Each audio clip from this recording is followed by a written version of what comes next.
বংশ দেখবার আসবে না। কোনো বাড়িঘর ছিল না, কোনো মানুষ ছিল না, কোনো খাবারের ব্যবস্থা ছিল না। মরুভূমির প্রান্তরে তোমাকে ভালোবাসার জন্য সব ছাইরা দিয়া, নিজের বনবিটা, নিজের বসত বাড়ি ছাইরা দিয়া চলে গেছে আল্লাহ। এখন তুমি পরীক্ষা করো সন্তান জবাই করার জন্য। আল্লাহ, আমি আমার সন্তানকে তোমার রাহে জবাই করার জন্য প্রস্তুত। আমার সন্তান তোমার জন্য জবাই করার জন্য আমি প্রস্তুত আছি। আল্লাহ বলেন আপনি কি করতে হবে? ওই তাড়াতাড়ি কেমনে তুমি পরীক্ষা আমার কাছ থেকে নিবা, তাড়াতাড়ি এটাকে বাস্তবায়ন করো। স্বপ্ন যখন ভেঙে গেছে, স্বপ্ন ভাঙতে দেরি হয়, কিন্তু তার সন্তানকে সত্যের কথা বলতে দেরি করে নাই। সুবহানাল্লাহ। সাথে সাথে বলছেন, ওয়া বুনাইয়া ইন্নী আরা বিল মানামি আন্নী আযবাহুকা ফানজুর মাযা তারা। ইসলামে 3 ধরনের কুরবানি আছে। একটা হচ্ছে জানের কুরবানি, আরেকটা মালের কুরবানি, আরেকটা মনের কুরবানি। ইসলামে কত ধরনের কুরবানি আছে? জোরে বলেন। 3 ধরনের। 1 নম্বরে জানের, 2 নম্বরে, 3 নম্বরে মনের। এই 3টা কুরবানি আল্লাহ তাআলার কাছে পছন্দের। মানুষ জান দিয়ে যে কুরবান দেয় এটাও পছন্দের, মাল দিয়ে যেটা কুরবানি করে এটাও পছন্দের, মন দিয়ে যেটা কুরবানি করা হয় এটাও পছন্দের। সুবহানাল্লাহ।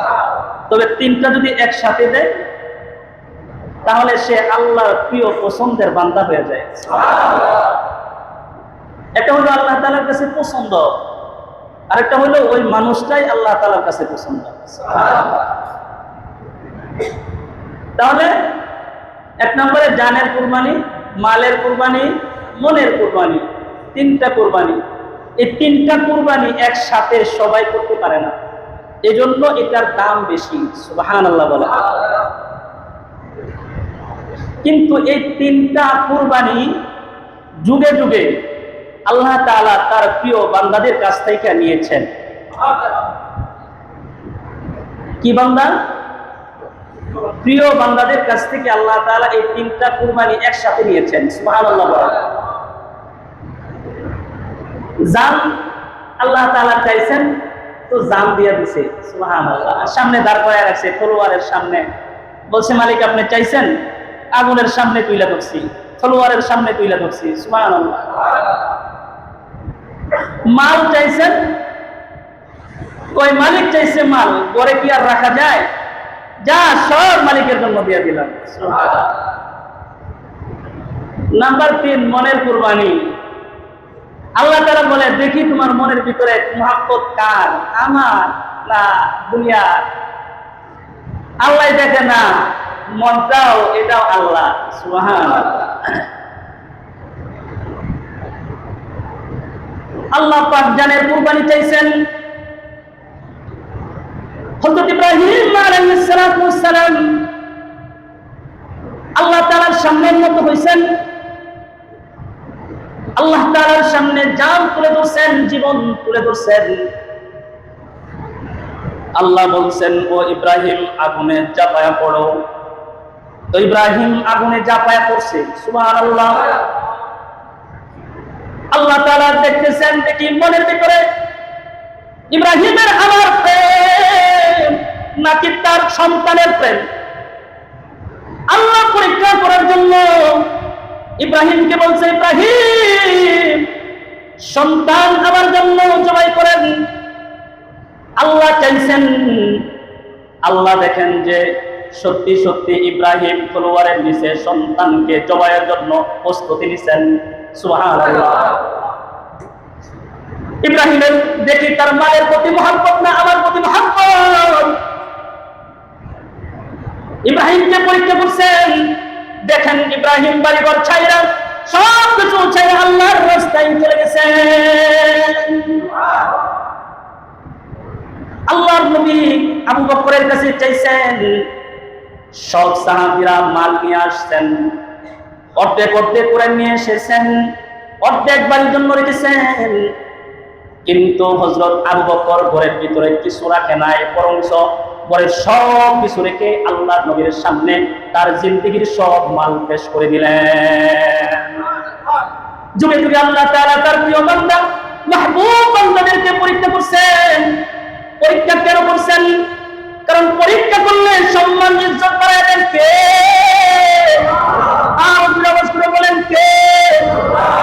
পরীক্ষা যদি কোনো দুনিয়ার কোনো প্ল্যাটফর্মে যদি করা হয়, পরীক্ষায় উত্তীর্ণ করলে স্যার মাস্টাররা তার প্রতি প্রেম বেড়ে যায়। পরীক্ষার রেজাল্ট ভালো, এই ছেলেটা আমাদের স্কুলের, আমাদের মাদ্রাসার, আমাদের ভার্সিটির গর্ব, তাই তারে নিয়ে সবাই গর্ব করে। আল্লাহ বলেন আমিও পরীক্ষার ব্যবস্থা করছি যাতে আমার বান্দা নিয়ে গর্ব করতে পারি। আল্লাহ আপনি কার সাথে গর্ব করবেন? আল্লাহ বলেন যে ফেরেশতা তোমাদেরকে বানাইতে মানা করছিল, আমি সেই ফেরেশতাদের কাছে তোমাদেরকে নিয়ে আমি আল্লাহ তাআলা করি। সুবহানাল্লাহ। আমি তোমাদেরকে নিয়ে ফেরেশতাদের সামনে গর্ব করি, কারণ এটা পরীক্ষার হল। যে প্ল্যাটফর্মে আপনারা আছেন এটা পুরোটাই পরীক্ষার হল, পরীক্ষার হল। এজন্য আল্লাহ তাআলা বলছেন আল্লাযী খালাকাল মাউতা ওয়াল হায়াতা লিয়াবলুয়াকুম আইয়ুকুম আহসানু আমালা। আল্লাহু আকবার। আল্লাযী খালাকাল মাউতা ওয়াল হায়াতা লিয়াবলুয়াকুম আইয়ুকুম আহসানু আমালা। আল্লাহ পাক বলেন আমি মানুষ বানাইছি, মৌত দিয়েছি, তো হায়াত দিয়েছি। যদি হায়াত আর মৌত যদি না দিতাম তাহলে তোমরা বুঝতে না। মৌত এবং হায়াত দিয়া আমি আল্লাহ তোমাদের জন্য পরীক্ষার জন্য উপযুক্ত বানাইছি। সুবহানাল্লাহ। কারণ তুমি নিজে একটা পরীক্ষা। তুমি জানো যে আমারে হায়াত দিছে, এটা আমারে উল্টা পাল্টা চলার জন্য দিছে না, ঠিক না বেটি? আমাকে যে হায়াত দেওয়া হয়েছে এই হায়াতটা আমাকে আওলা জাওলা ভাবে চলার জন্য দেয় না, দিয়েছেন কার? গোলামের জন্য। আর অবশ্যই বলেন কার? আল্লাহর জন্য দিয়েছেন। আবার আপনি দেখতেছেন যে আল্লাহ তাআলা আপনাকে আবার দুনিয়া থেকে নিয়ে চলে যাবেন তার কাছে, তাড়াতে হবে। এজন্যই তো কোরআনে কারীমের মধ্যে বলছেন মিনহা খালাকনাকুম ওয়া ফিহা নুঈদুকুম ওয়া মিনহা নুখরিজুকুম তারাতান উখরা। আল্লাহ পাক বলছেন যে মাটি তোমরা দেখো, এই মাটি দিয়েই তোমাদের বানাইছি এবং এই মাটির মধ্যেই তোমাদেরকে শুয়ায়া দেওয়া হবে, এবং এই মাটি যখন তোমাকে শুয়ায়া দেওয়া হবে এই মাটি থেকে আবার তোমাদেরকে বের করা হবে। আল্লাহু আকবার। এই মাটি থেকে তোমাদেরকে বের করা হবে, যাবে কার কাছে? আল্লাহর কাছে যাবেন। এজন্য আল্লাহ তাআলা পরীক্ষার কেন্দ্রবিন্দু আল্লাহ তাআলা বানাইছেন, পরীক্ষার হল বানায়া আল্লাহ যাচাই করতে চান আমার বান্দা জান্নাতের দিকে যাবে নাকি জাহান্নামের দিকে যাবে। কারণ দুনিয়ার সিস্টেম হইল পরীক্ষার ফেল করলে আবার একই ক্লাসে পড়তে হয়, উপরে উঠতে পারে না। কিন্তু যে ব্যক্তি সফলভাবে পরীক্ষা দেয় সে এক ক্লাসকে অতিক্রম করে উপরে ক্লাস পর্যন্ত চলে যায়। সুবহানাল্লাহ। কিন্তু আল্লাহ তাআলা নিজস্বভাবে প্রত্যেকটা মানুষের জন্য একটা করে জান্নাত বানাইছেন। আল্লাহু আকবার বলেন। আল্লাহ যখন মানুষ বানাইছেন প্রত্যেকটা মানুষের জন্য একটা করে জান্নাত আল্লাহ নির্ধারণ করছেন। সুবহানাল্লাহ বলে। আবু জাহেলের জন্য একটা জান্নাত বানাইছেন, আবু লাহাবের জন্য জান্নাত বানাইছেন, উকবার জন্য জান্নাত বানাইছেন, ফিরাউনের জন্য জান্নাত বানাইছেন। কিন্তু তারা তাদের জান্নাতকে নষ্ট করছে, ঠিক না বেটি? প্রত্যেকটা মানুষের জন্য একটা করে জান্নাত নির্ধারণ করছেন, কিন্তু সে তার জান্নাতকে আগলায় রাখতে পারে নাই, পরীক্ষায় ফেল করছেন। এজন্য তাদের চিরস্থায়ী ঠিকানা জাহান্নাম বানাইছেন। এজন্য বলা হয় জান্নাত যেহেতু আল্লাহ বানাইছেন এটা নির্ধারিত একটা জান্নাত সবার জন্যই আছে, কিন্তু আল্লাহ একটা জান্নাত বানায়া এই জান্নাতের ভিতরে আরো উঁচু মাকাম, আরো উঁচু তালা তারা তাদের জান্নাতের ভিতরে নিয়ামত বেশি পায়। এজন্য পরীক্ষার মাধ্যমে আল্লাহ তাআলা তাদের জান্নাতে নাজ নিয়ামত বাড়ায়া দেয়। এজন্য আল্লাহ তাআলা পরীক্ষা করছেন যুগে যুগে নবীদেরকে। নবীদের মতো পরীক্ষা আল্লাহ পাক কাউকে করে নাই। কিন্তু ইব্রাহিমকে যে পরীক্ষা করছেন আল্লাহ বলছেন দুষ্ট হাবিব সন্তান চাইছেন, ফাবাশশারনাহু বিগুলামিন হালিম। সন্তান চাইছেন, আপনি তো শুধু সন্তান চাইছেন, সন্তান দিলাম। সাথে আমি সুসংবাদ দিলাম, নেক সন্তান, যে সন্তান আপনার কথা মতো চলবে, যে সন্তান আমি আল্লাহর আনুগত্যশীল সন্তান, এমন আনুগত্যশীল গোলাম সন্তান তোমাকে আমি উপহার দিলাম। এখন সন্তান তো আল্লাহর গোলাম, আল্লাহর পছন্দের প্রিয়।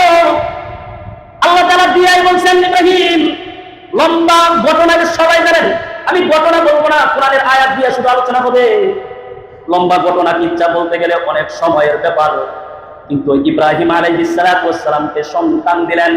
সন্তান দেওয়ার পরে সন্তান যখন বাবার হাত ধরে হাঁটার মতো উপযুক্ত হইল, বাবার হাত ধরে আঙ্গুল ধরে করে হাঁটতে পারে, এমন সময় যখন উপনীত হইল, আল্লাহ পাক হযরত ইব্রাহিম আলাইহিস সালাতু ওয়াস সালামকে স্বপ্ন দেখাইলেন, ইব্রাহিম তোমার কলিজার টুকরা সন্তানকে আমার জন্য নিবেদিত করো। সুবহানাল্লাহ বলবেন।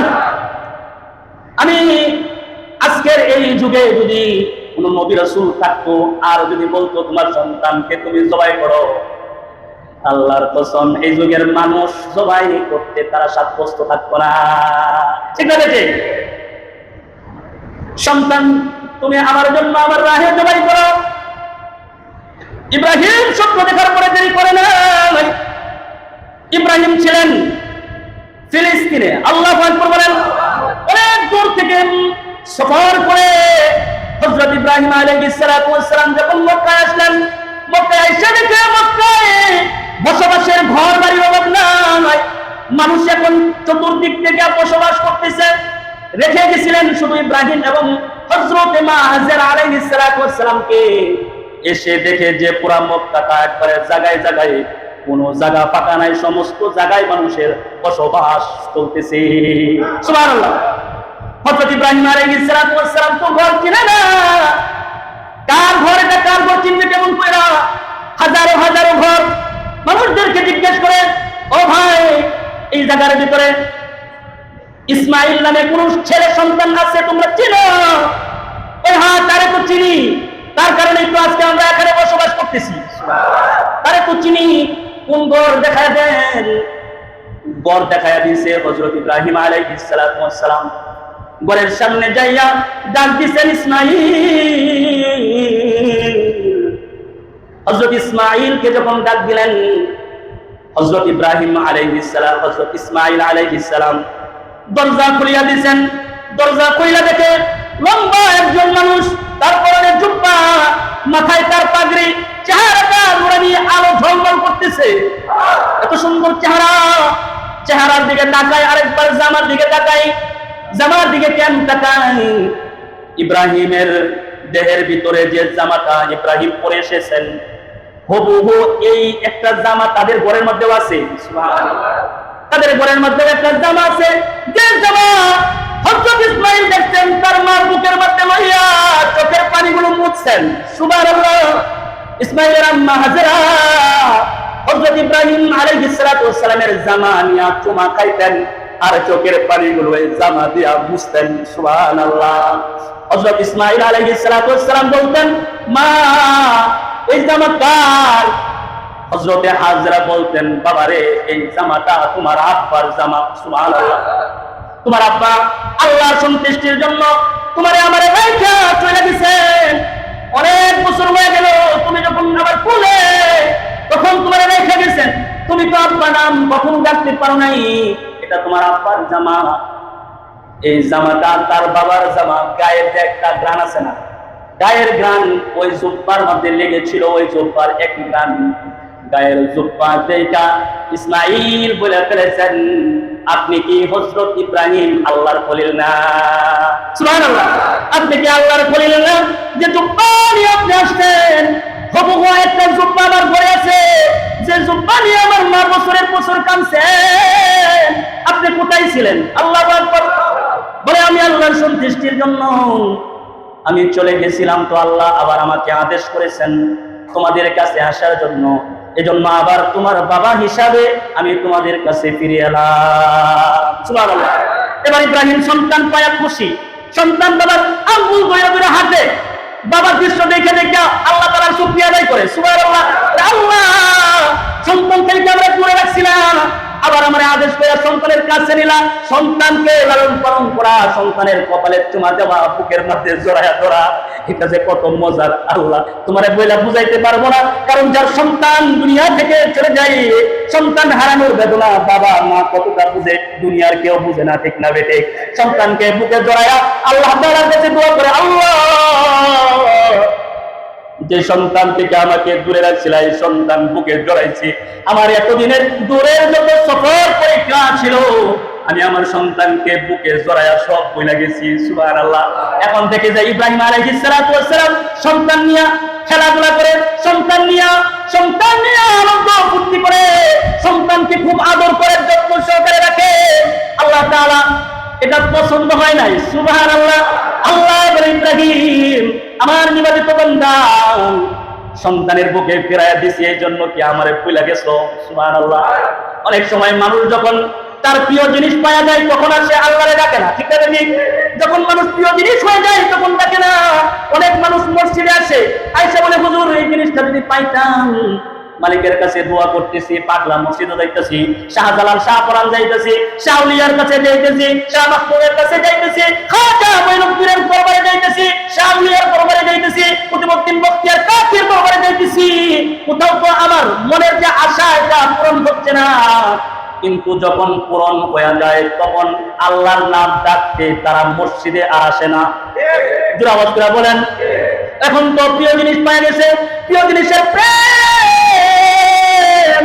প্রিয় জিনিসের প্রেম এটা আলাদা একটা প্রেম। সুবহানাল্লাহ।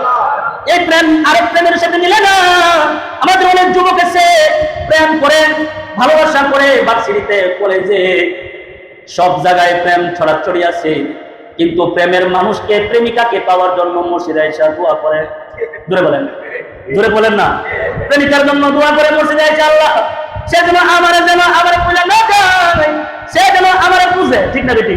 আবার প্রেমিকার জন্য দোয়া করে, আল্লাহ প্রেম করছি, বিয়া করবার চাই, কিন্তু প্রেমিকার বাবা কোন মাইনে নেন, আল্লাহ তুমি তার বাপের মনটা নরম বানায়া দাও। জোরে বলেন। প্রেমের আলোচনাও কিন্তু মসজিদে এসে আল্লাহ তাআলার কাছে বলে, আল্লাহ আমি তারে আরো ভালোবাসি, তারা বিয়া করতে চাই, ঠিক না বেটি? আল্লাহ তুমি আমাকে কবুল করো। কিন্তু যখন প্রিয় মানুষটারে পাওয়া যায় তখন আর মসজিদে আসে না। জোরে বলেন। তখন আর সে আল্লাহরে ডাক দেয় না। ইব্রাহিম তার সন্তানকে তো আল্লাহ ফিরাইয়া দিয়েছেন, সন্তানকে নিয়ে আবার কোলের মধ্যে নেই, কবরে চুমা দেয়, গালে চুমা দেয়, আর আল্লাহর শুকরিয়া আদায় করে। আল্লাহ পাক বলেন, ইব্রাহিম এটা তো হবে না, দেখি তোমার প্রেম আমার প্রেম তোমার অন্তরে বেশি না তোমার সন্তানের প্রেম বেশি? সুবহানাল্লাহ। এটা তোমার অন্তর থেকে আমি যাচাই করতে চাই। এজন্য আল্লাহ তাআলা প্রেম প্রকাশ করার জন্য বলছে, ইব্রাহিম কলিজার টুকরা সন্তানকে তুমি আমার জন্য নিবেদিত করো, আমার জন্য কুরবানি করো। ইব্রাহিম বলে, আল্লাহ আপনি নমরুদের আগুনে আপনি বলছেন পড়ে যাওয়ার জন্য, আমি নমরুদের আগুনে ঝাঁপায়া পড়ছি। সুবহানাল্লাহ। আপনি আমারে পরীক্ষা করতে চাইছিলেন, আমি আমার জীবনটা আপনার জন্য দিয়ে দিয়েছিলাম। সুবহানাল্লাহ। আল্লাহ বছরের পর বছর তোমার কাছে একটা সন্তান চাইছি, তুমি বছরের পর বছর আমার দোয়া কবুল করো নাই। আমার বয়স যখন 110 বা 20 উপনীত হয়েছে তখন তুমি আমাকে সুসংবাদ দিলা, যার ইব্রাহিম যা তোরে নেককার একটা সন্তান দিলাম। তুমি এটা দিয়া বলছো তোমার আমার কাছে না রাখার জন্য, আমি আমার কাছে রাখি নাই, আমি আমার সন্তান আমার কলিজার টুকরা তিনিকে ভালোবাসে দিয়ে দিছি। সুবহানাল্লাহ।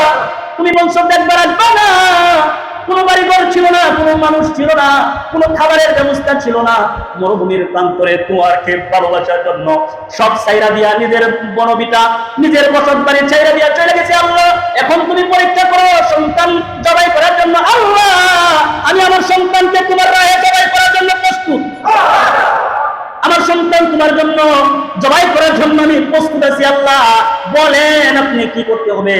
ওই তাড়াতাড়ি কেমনে তুমি পরীক্ষা আমার কাছ থেকে নিবা, তাড়াতাড়ি এটাকে বাস্তবায়ন করো।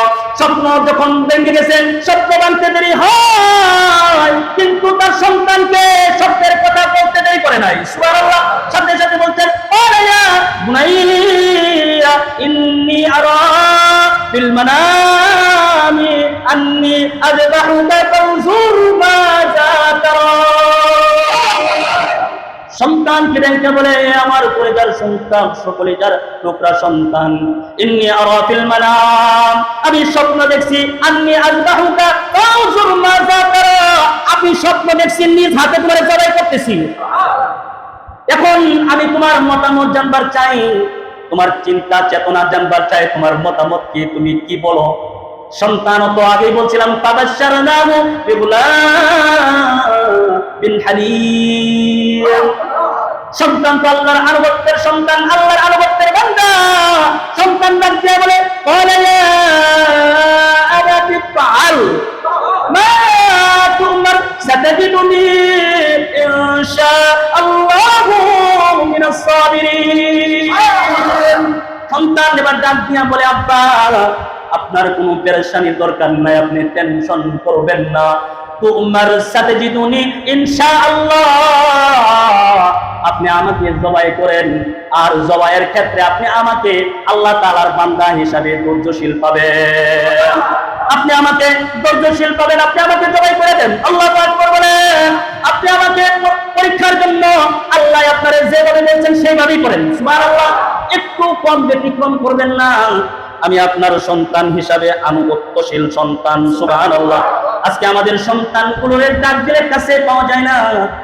সন্তানগুলোকে যদি বলে এক গ্লাস পানি সামনে আয়না দাও, পানিটা পর্যন্ত পাওয়া যায় না। ঠিক না? সন্তান যা চায় সব আবদার পূরণ করে, কিন্তু বাবারা যদি ছোট ছোট আবদার করে সন্তান পূরণ করতে পারেন। ঠিক না? এজন্য আল্লাহ শিখাইছেন, দুনিয়ার মুমিন বান্দারা, বাবার আনুগত্যশীল কেমনে হইবা ইসমাইলের কাছ থেকে শিখো। ইসমাইল তার বাবার আনুগত্যশীল সন্তান। তো ইব্রাহিম যখন বলছেন, তো ইসমাইল বলে, আল্লাহ আমি আব্বা আমি রেডি আছি। সুবহানাল্লাহ, আমারে আপনি ধৈর্যশীল পাইবেন। তারপরের কথাটা আল্লাহ নিজে বর্ণনা করতেছেন। সুবহানাল্লাহ, পরের ঘটনা কোরআনে কারীমের মধ্যে আল্লাহ নিজে টাইনে আনছেন। সুবহানাল্লাহ, আল্লাহ তাআলা ফালাম্মা আসলামা ওয়া তাল্লাহু লিল জাবিন, আল্লাহ তাআলা বলেন ফালাম্মা আসলামা ওয়া তাল্লাহু লিল জাবিন, দুজনেই আমি আল্লাহর কাছে আত্মসমর্পণ করলো। তারা দুজনেই আমার কাছে আত্মসমর্পণ করলো। ওয়া তাল্লাহু লিল জাবিন, এবং হযরত ইসমাঈলকে মাটির মধ্যে শুয়ায়া দিল। সুবহানাল্লাহ, উপর করে শুয়ায়া দিল। আল্লাহ বলেন, দেখ বান্দা, দেখ বান্দা, ও আমার ফেরেশতারা, তাকায়া দেখ, তাকায়া দেখ, আমার কে বাস্তবায়ন করার জন্য, আমার প্রেম ইব্রাহিম নেওয়ার জন্য নিজের সন্তানকে চুরির নিচে উপর করে শুয়ায়া দিছে। সন্তানকে উপর করে শুয়ায়া দিছে। আল্লাহ পাক তারপরে বর্ণনা করে, ওয়ানাদাইনাহু আইয়া ইব্রাহিম, আল্লাহ পাক এবার ডাক দিয়া বলে, ইব্রাহিম, আমি ইব্রাহিমকে আমি আল্লাহ নিজে ডাক দিছি। সুবহানাল্লাহ, আমি আল্লাহ নিজে ডাক দিছি। ওয়ানাদাইনাহু, আল্লাহ বলেন আমি নিজে। সুবহানাল্লাহ, আইয়া ইব্রাহিম, ও আমার ইব্রাহিম, قد صدقت الرؤيا قد صدقت الرؤيا قد صدقت الرؤيا, তোমার স্বপ্নকে তুমি সত্যতে পরিণত করেছো। ইব্রাহিম, আমি আল্লাহ তো চাই নাই যে তুমি তোমার সন্তানকে জবাই করো। আমি আল্লাহ শুধু দেখছিলাম তোমার প্রেম, আমার প্রেম তোমার অন্তরে বেশি না, সন্তানের প্রেম বেশি। ইব্রাহিম, দেখলাম তুমি সন্তানকে মাইরা করে দিলা। আমি আল্লাহরে পাওয়ার জন্য, আমি আল্লাহ তাআলার জন্য সন্তান আমার জন্য নিবেদিত করে দিলা। ও ইব্রাহিম, তোমারে আমি জানাইয়া দিতেছি, ও ইব্রাহিম, এমন পুরস্কার তোমারে দিয়া দিব কিয়ামত পর্যন্ত, এমন পুরস্কার কোনো বাবাকে আমি দিব না। আল্লাহ তাআলা তারপরে বলতেছেন, ইন্না ইন্না কাযালিকা নাজজিল মুহসিনিন।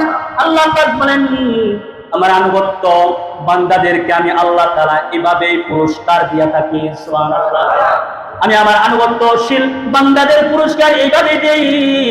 এজন্য ইব্রাহিমকে আল্লাহ তাআলা যে পুরস্কার দিয়েছেন, সেই পুরস্কারের নাম হচ্ছে মিল্লাতে আবিকুম ইব্রাহিম। সুবহানাল্লাহ, এই ঘটনার জন্য আমি আল্লাহ সমস্ত মুসলমানদের জাতির পিতা হিসাবে আমি আল্লাহ তাআলা আজকে তোমারে ঘোষণা করে দিলাম। ঘোষণা কার? আর বলেন কার? জাতির পিতা ইব্রাহিম, সুন্নাত আবিকুম ইব্রাহিম। সুবহানাল্লাহ, এই কিয়ামত পর্যন্ত ইব্রাহিমের সুন্নত মাইনা মাইনা মানুষ চলবে। সুবহানাল্লাহ। ইব্রাহিমের সুন্নাহ হচ্ছে কুরবানি দেওয়া। সুবহানাল্লাহ। আরো জোরে বলেন সুবহানাল্লাহ। সাহাবারা বললেন ওয়ালা আসহাবু রাসূলুল্লাহ সাল্লাল্লাহু আলাইহি ওয়াসাল্লাম ইয়া রাসূলুল্লাহ মা হাদিহিল আদাহি, ইয়া রাসূলুল্লাহ কুরবানি কি? রাসূল বলেন ক্বালা সুন্নাতা আবিকুম ইব্রাহিম, কুরবানি হচ্ছে তোমাদের পিতা ইব্রাহিমের সুন্নাহ। সুবহানাল্লাহ। এখন বিষয়বস্তু হচ্ছে কুরবানি যেহেতু হযরত ইব্রাহিম আলাইহিস সালাতু ওয়াস সালামের সুন্নাহ, নবীজিকে সাহাবারা প্রশ্ন করছেন। কি প্রশ্ন? প্রশ্ন হচ্ছে ইয়া রাসূলুল্লাহ মা হাদিহিল আদাহি, কুরবানি কি? প্রশ্ন কি বলেন, শিখে যান। প্রশ্ন কি? কুরবানি কি? রাসূলুল্লাহ সাল্লাল্লাহু আলাইহি সাল্লাম তিনি জবাব দিচ্ছেন কি? কুরবানি হচ্ছে তোমার পিতা ইব্রাহিমের সুন্নাহ। তাহলে সাহাবারা জিজ্ঞেস করলেন কুরবানির কথা, নবীজি জবাব দিলেন সুন্নতের কথা। এখন বুঝতে হবে আসলেই কুরবানিটা কিসের সুন্নাহ। আল্লাহু আকবার বলেন। এক নম্বর, হযরত ইব্রাহিম আলাইহিস সালাতু ওয়াস সালাম সন্তান আল্লাহ তাআলা চেয়েছেন, বলছেন তোমার সন্তান জবাই করো। ইব্রাহিম দেরি করে জবাই করছে কিনা? সন্তান জবাই হয়েছে? জোরে বলেন। কি জবাই হয়েছে? দুম্বা। সন্তান জবাই হয় নাই। এটা হলো এক নাম্বার। তাহলে আল্লাহ তাআলা কি নিলেন না? সন্তান নিলেন না। নাম্বার দুই, লা ইয়ানালুল্লাহ লুহুমুহা ওয়ালা দিমাউহা ওয়ালাকিন ইয়ানালুহুত তাকওয়া মিনকুম। আল্লাহ তাআলা বলেন আমার রক্তেরও দরকার নাই, আমার গোশতেরও দরকার নাই। সুবহানাল্লাহ।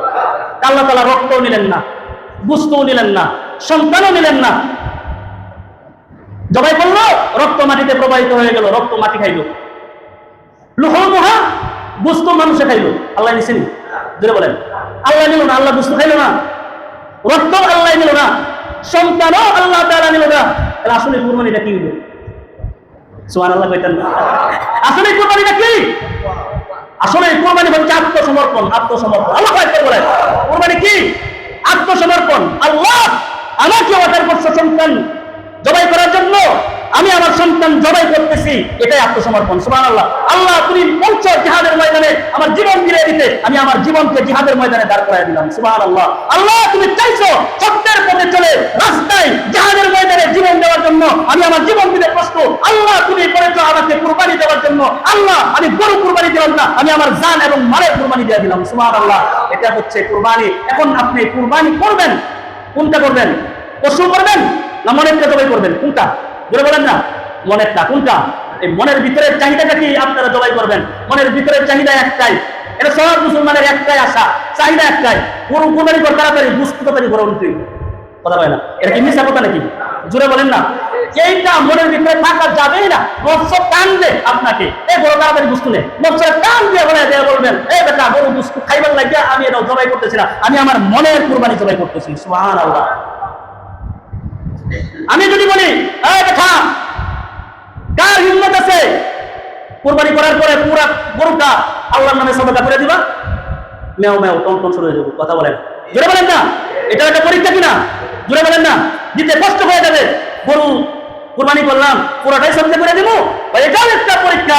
অনেকে কষ্ট করে বুস্তু কই রাখবো, খাইতে পারবো কিনা। এবার না, সারা বছর যারা খাইতে পারে না, কুরবানি দেয় কারা? বুস্তু খায় যারা। কথা বলে না। কুরবানি দেয় কারা? বুস্তু খায় যারা। কুরবানি করতে পারে না কারা? বুস্তু খাইতে পারে না যারা। যদি বুস্তু খাইতে পারতো তাহলে কুরবানি দিতে পারতো, বুস্তু খাইতে পারে না, কুরবানিও দিতে পারে না। এজন্য বলি কুরবানি আল্লাহ তাআলার তরফ থেকে পরীক্ষা। আপনারা মাসালা নিয়ে আসবেন না, কয় ভাগ দিব কয় ভাগ রাখবো, মাসালা নিয়ে আসবেন না, ইচ্ছা মতো মন খাইতে দিয়ে দিবেন। সুবহানাল্লাহ। নিজের ইচ্ছা মতো দিয়ে দিবেন, দিয়ে দিলাম না, এটা তো আমার ছিল না, আমার মালিক আমাকে অনুগ্রহ করে বস্তুটা আমার দিছে, এটাও তো আমার ছিল না। কথা বলেন ঠিক না ঠিক? এটা অনুগ্রহ দয়া শুধু ছিল আল্লাহ তাআলা। এজন্য যেহেতু এটা দয়া, এজন্য আপনি মাসালা নিবার লাগে আসবেন না। আপনি গরিব মিসকিন ফকির যখন বুস্তু বানানো হয় ঈদের দিন, তখন দেখা যায় কত গরিব মিসকিন দাঁড়ায় থাকে পাশে, তখন তাদেরকে দেওয়া হয় 2 টুকরা 3 টুকরা। কথা হয় না? 2 টুকরা 3 টুকরা দেওয়া হয়। আমার আলোচনার বিষয়টা ওইদিকে ছিল না, আমার অনেক লম্বা আলোচনা ছিল, ওইদিকে যাবো না ইনশাআল্লাহ। আল্লাহ তাআলা আমাদেরকে বুঝবার তৌফিক দান করে বলেন আমিন। সময় খুব কম, এজন্য জিলহজ মাস খুব সামনে কাছাকাছি। আজকে জিলহজ মাসের মনে হয় প্রায় শেষের দিক, 27 28 হবে জিলহজ মাসের। জিলহজ মাস আমাদের সামনে আগমন করবে। এই জিলহজ মাসের ফজিলত কি? এই জিলহজ মাসটা দামি কত? কারণ আল্লাহ তাআলার কাছে 4টা মাস দামি, 4টা মাস সম্মানী, তার মাঝখান থেকে জিলহজ মাস আল্লাহ তাআলার কাছে দামি। সুবহানাল্লাহ। সম্মানিত পবিত্র মাস। মাস সম্পর্কে আলোচনা করবার গেলে বহুত সময় লাগবে। মাস সম্পর্কে নয়, এই মাসের ফজিলত কি, ফায়দা কি, এটা শুধু শুনে রাখেন। সুবহানাল্লাহ বলেন। রাসূল করিম সাল্লাল্লাহু আলাইহি ওয়াসাল্লাম হাদিসটি ইবনে আব্বাস রাদিয়াল্লাহু তাআলা নকুল করেছেন। তিনি বর্ণনা করেছেন, তিনি বলেন, ক্বালা রাসূলুল্লাহ সাল্লাল্লাহু আলাইহি ওয়াসাল্লাম, মা মিন আইয়ামিল আমালুস সালিহু ফিহা আহাব্বু ইলাল্লাহি মিন হাদিহিল আইয়ামিল আশর। সুবহানাল্লাহ।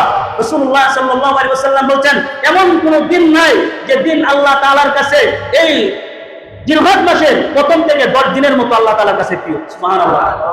এই 10টা দিনের মতো দামি কোনো দিন আল্লাহ তাআলার কাছে নাই। এই 10টা দিন আল্লাহ তাআলার কাছে যে দামি। সুবহানাল্লাহ। জিলহজ মাসের 1 থেকে 10 পর্যন্ত, 1 থেকে 10 পর্যন্ত, অর্থাৎ কুরবানির দিন পর্যন্ত, ঈদুল আযহা পর্যন্ত, এই 10টা দিন আল্লাহ তাআলার কাছে এত প্রিয়, অন্যান্য কোনো দিন আল্লাহ তাআলার কাছে এত প্রিয় না। সুবহানাল্লাহ। এই দিনের আমলও আল্লাহ তাআলার কাছে খুব পছন্দের। সাহাবায়ে কেরাম তিনারা আরজি করলেন, তিনারা বললেন, ইয়া রাসূলুল্লাহ ওয়ালা জিহাদু ফি সাবিলিল্লাহ, এটা কি জিহাদের চাইতেও বেশি? সুবহানাল্লাহ বলেন না। এই 10টা দিন এটা কি জিহাদের চাইতেও মূল্যবান, জিহাদের চাইতেও গুরুত্বপূর্ণ দিন? রাসূল করিম সাল্লাল্লাহু আলাইহি ওয়াসাল্লাম বলছেন, ওয়ালাল জিহাদু ইল্লা রাজুলুন খারাজা বিনাফসিহি ওয়া মালিহি ইয়ারজিউ মিন যালিকা বিশাই। সুবহানাল্লাহ। রাসূলুল্লাহ সাল্লাল্লাহু আলাইহি ওয়াসাল্লাম বলছেন, খালি একজন ব্যক্তি ছাড়া, কয়জন ব্যক্তি ছাড়া? একজন ব্যক্তি ছাড়া, ইল্লা রাজুলুন খারাজা বিনাফসিহি ওয়া মালিহি। রাসূল বলেন যে তার জিহাদের ময়দানে তার জান নিয়ে গেল, তার মাল নিয়ে গেল, কিন্তু জানও গেছে, মালও গেছে, ফিরে আর আসে নাই। এই 10 দিনের আমলের চাইতে উত্তম। তার মানে এটার বিপরীত যদি যায়, তাহলে কেউ জান নিয়ে গেছে, মাল নিয়ে জিহাদে গেছে, দুটোটাই ফিরায় আনছে, এটার চাইতেও বেশি গুরুত্বপূর্ণ দিন আল্লাহ তাআলার কাছে জিলহজ মাসের প্রথম 10 দিন। কিন্তু এই দিন যখন আপনারা আসবে, আপনারা কি করবেন? রাসূল করিম সাল্লাল্লাহু আলাইহি ওয়াসাল্লাম এই হাদিসটি আব্দুল্লাহ ইবনে উমর ইনা থেকে রওয়ায়াত করেছেন, তিনি হাদিসটি কোট করেছেন। তিনি বলেছেন, ক্বালা নবী সাল্লাল্লাহু আলাইহি ওয়াসাল্লাম, মা মিন আইয়ামিন আ'যামু ইনদাল্লাহি ওয়া লা আহাব্বু ইলাইহিল আমালু ফীহিন্না হাদিহিল আইয়ামিল আশর। আল্লাহু আকবার বলেন।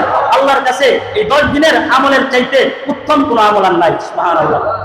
فاكثروا فيهن من التحليل والتكبير والتحميد। আল্লাহু আকবার বলেন। মুসনাদে আহমদের কিতাবের মধ্যে আসছে, মুসনাদে আহমদ এই হাদিসটি কোট করেছেন যে এই দিন যখন আসবে তোমরা কি করবে? তখন তোমরা এই তাহলিল করবে, লা ইলাহা ইল্লাল্লাহ ওয়াত তাকবীর আল্লাহু আকবার ওয়াত তাহমিদ আলহামদুলিল্লাহ।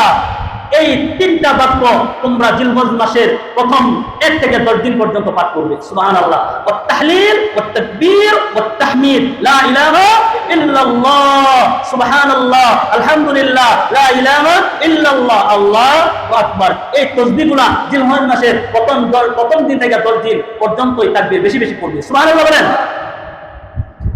তারপরে এই জিলহজ মাসের এমন একটা দিন আছে, এমন একটা দিন, এই দিনটা আল্লাহ পাকের কাছে এত পছন্দের, এত গুরুত্ব, এত ইম্পর্টেন্ট, কেউ যদি শুনে সে আশ্চর্য হয়ে যাবে। সুবহানাল্লাহ বলেন না? এটি হযরত কাতাদা রাদিয়াল্লাহু তাআলা আনহু এই হাদিসটি কোট করেছেন, মুসলিম শরীফের হাদিস। এই হাদিসের মধ্যে কাতাদা রাদিয়াল্লাহু তাআলা আনহু তিনি বলেন, রাসূলুল্লাহ হাবিবুল্লাহ মুহাম্মাদুর রাসূলুল্লাহ সাল্লাল্লাহু আলাইহি ওয়াসাল্লাম তিনি বলেন, সিয়ামু ইয়াউমি আরাফা আহতাসিবু আলাল্লাহি আই ইউকাফিরা আস-সানাতাল্লাতী ক্বাবলা ওয়াস-সানাতাল্লাতী বা'দা। সুবহানাল্লাহ। বছরে করিম যে এই 10 দিনের ভিতরে একটা দিন হচ্ছে 9 আরাফা। এই দিন ওই হাজিরা আরাফার ময়দানে উপস্থিত হবে। যেই দিন আরাফার ময়দানে উপস্থিত হয়ে হাজিরা দোয়া করবে, ওই 9 জিলহজের দিন যদি কোনো ব্যক্তি একটা রোজা রাখে, কয়টা রোজা? একটা রোজা রাখে, আই ইউকাফিরা আস-সানাতাল্লাতী ক্বাবলা ওয়াস-সানাতাল্লাতী বা'দা, আল্লাহ পূর্বের 1 বছরের গুনাহ, পরের 1 বছরের গুনাহ আল্লাহ তাআলা মাফ করে দেন। আমার একটা দিন, অর্থাৎ আপনার 2 বছরের জিন্দেগির গুনাহ মাফ। সুবহানাল্লাহ। এই একটি রোজা আপনি রাখবেন। তবে জিলহজ মাসে যখন চাঁদ উঠে যাবে, চাঁদ ওঠার পরে আমাদের যে করণীয় গুলো সেটি আজকে আমরা ইনশাআল্লাহ জানবো। জিলহজ মাসের 10টা আমল। কয়টা আমল? জিলহজ মাসের 10টা আমল। 1 নম্বর আমল, চাঁদ দেখার পর থেকে নখ চুল না কাটা। আপনি চাঁদ দেখছেন, চাঁদ দেখার পরে আপনি আপনার চুল নখ কোনোটাই আপনি কাটতে পারবেন না। আল্লাহু আকবার বলতে নেন নাকি?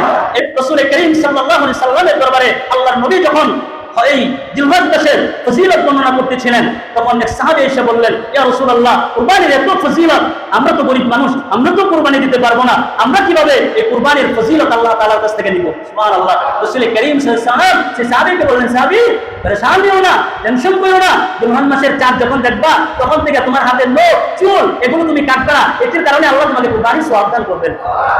তুমি এটি কাটবা না, তুমি গরিব মানুষ, এটা তো গরিব মানুষ হিসেবে তুমি কুরবানির সওয়াব পাবে, এটা তোমার জন্য আলাদা, কিন্তু যে ব্যক্তি কুরবানি করবে ওই ব্যক্তি তো এটা ফলাইতেই পারবে না। সুবহানাল্লাহ বলেন। কারণ এটার কারণে আল্লাহ পাক চুল নখ যুগলের এই চুলগুলো আপনি কাটলেন না, এগুলো আল্লাহ তাআলা কুরবানির যদি কোনো আপনার সমস্যা হয়ে যায় আল্লাহ কাফারা হিসাবে মাফ করে দেবে। আর একটা আসতে কোন সুবহানাল্লাহ। আপনারা রাগ করেন নাকি?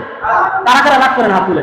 যত বিরাট রাগ আমাদের প্রতি, কেউ রাগ না, সবাই আল্লাহর জন্য ভালোবাসেন, সবাই আল্লাহর জন্য ভালোবাসেন। তাহলে আপনি এক নম্বরে নখ চুল কাটা যাবে না। নাম্বার 2, জিলহজের 9 দিন টানা রোজা রাখা। জিলহজের 9 দিন আরাফার দিন পর্যন্ত কি করবেন? এক টানা রোজা রাখা। নাম্বার 3, বেশি বেশি নফল ইবাদত করা। সুবহানাল্লাহ বলেন। নাম্বার 4, আন্তরিক তওবা করা। আন্তরিক তওবাটা কেন করবেন? আল্লাহ, জিলহজ মাস চলে আসছে, আল্লাহ আমি তো আগে মদ খাইতাম, এই মদ নিয়ে কি আবার কুরবানি দিব? আল্লাহ আমি গাঁজা খাইতাম, গাঁজা খাওয়া নিয়ে কুরবানি দিব? আল্লাহ আমি সুদ খাইতাম, সুদ নিয়ে কুরবানি দিব? আল্লাহ আমি ঘুষ খাইতাম, আমি কি ঘুষ নিয়ে কুরবানি দিব? আল্লাহ আমি জিনা করতাম, আল্লাহ জিনা নিয়ে কি আমি কুরবানি দিব? আল্লাহ এগুলো করতাম না, সামনে কুরবানি আইতেছে, আমার কুরবানি করার সৌভাগ্য দান করে। আরে যে বল সুবহানাল্লাহ। আমরা মরে যেতেছি নাকি দিন দিন? মসজিদ তো আরে মরণ না যায় এত তাড়াতাড়ি মেরে দিতে পারতাই। আল্লাহ মারা নিয়ে গায়ে মারা আগে বলেন আমিন। আন্তরিক তওবা করা।